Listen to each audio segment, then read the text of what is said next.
It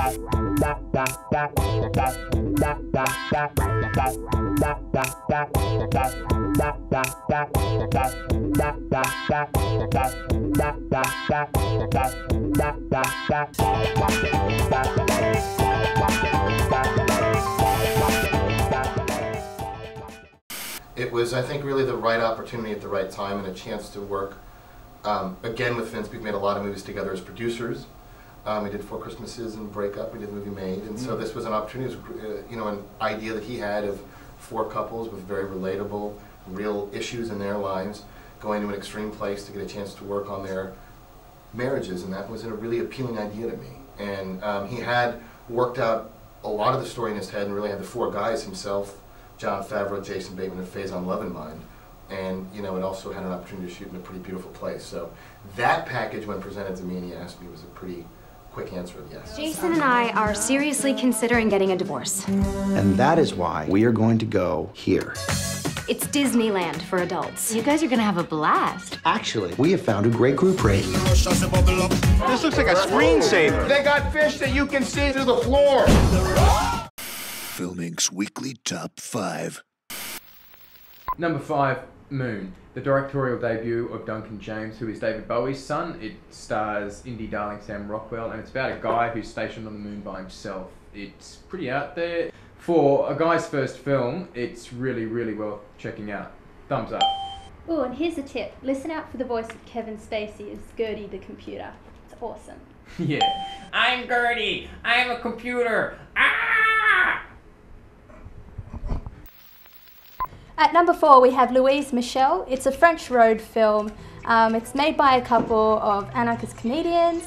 It's unlike anything you've seen before, but if you have seen Aki Kaurismäki's earlier films, you may see a resemblance. I'm going to give it a thumbs up.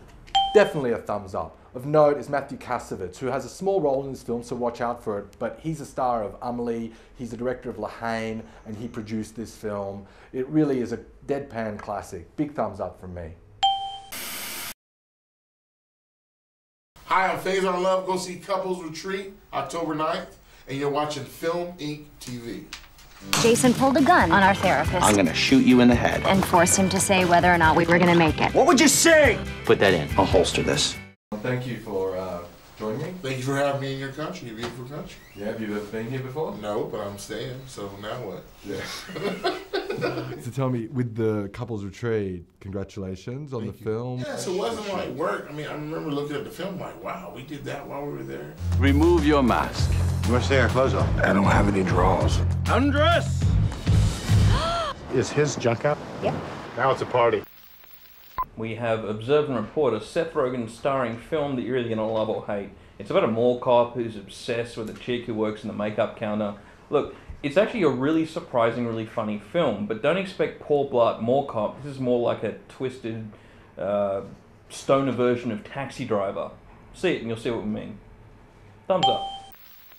Number 2 this week is Julie and Julia by Nora Ephron, who gave us Sleepless in Seattle. This is a film about a recipe writer who made this classic American cookbook of 500 French recipes, and a kind of contemporary online blogger who thinks it'll be a good idea to kind of create this blog about these famous recipes. So it's just 2 stories that are played out in conjunction with one another.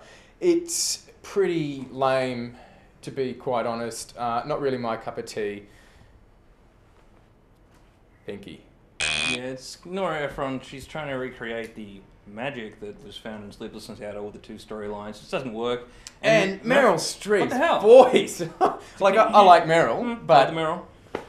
It's, Did you manage to make Amy Adams unsexy and Meryl Streep crap? Pinkville.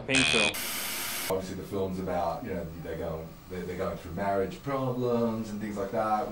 Was that stuff that you could, you know? Yeah, man. Yeah, going through marriage problems. You know, right now going through marriage counseling. Yeah. So going through that, which is actually good because it gives you a choice. It says, oh, maybe I shouldn't hang out with those strippers after work. Maybe I should go straight home. Maybe having drinks on the beach with these new girls are wrong. It gives you choices, like, and it looks at your choices. Yeah. So it's a good thing you're doing it. Yeah. You are not buying some 20-year-old broad a motorcycle. This girl makes me feel young again. Bang, bang. She's a kid. Buy her a Hello Kitty book. At number 1, we have with Drew Barrymore acting and actually making her directorial debut with a roller derby coming-of-age story starring Ellen Page from Juno. I'm really excited about it. Definitely, so am I. Drew's making, after all these years in showbiz, Drew's finally making the leap into directing. To be honest with everyone, we've only seen the trailer, but it looks bloody tops. And so any film with chicks on rollerblades, for me, I reckon it's tops. Kansas City Bomber, to quote one.